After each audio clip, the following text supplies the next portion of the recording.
Hi friends, welcome to my channel. ఇక ప్రేమ college దగ్గరే ఉంటుంది. ఇక అప్పుడే ధీరజ్ అయితే ప్రేమ కోసం వస్తాడు.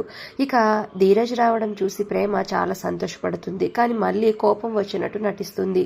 ఏ టైం ఎంత అయిందే, ఈ టైం వరకు ఇక్కడ ఏం చేస్తున్నావు అని అయితే అంటూ ఉంటాడు ధీరజ్. ఇక అప్పుడు ప్రేమ, నీ చేతికి వాచ్ లేదా, నీకు టైం తెలీదా అని అంటూ ఉంటుంది.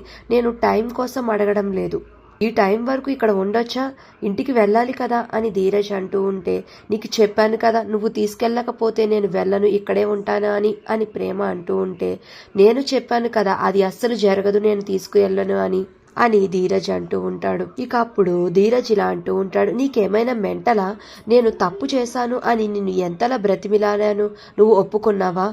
ఎగరేసుకుని మీ ఇంటికి వెళ్ళిపోయావు, నువ్వు మళ్ళీ ఏంటి ఇదంతా అని అయితే ధీరజ్ అడుగుతూ ఉంటే, ఒరే నేను ఊరికినే మా ఇంటికి వెళ్ళిపోలేదురా, నువ్వు నన్ను అవమానిస్తేనే నేను మా ఇంటికి వెళ్ళాను, ఆడపిల్లని, నాకు ఆత్మాభిమానం ఉండదా అని ప్రేమ అంటూ ఉంటుంది.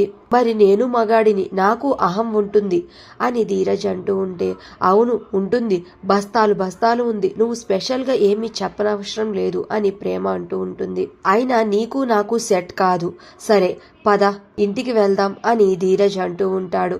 నువ్వు నా కోసమే వచ్చావు కదా అని అయితే ప్రేమ అంటూ ఉంటుంది.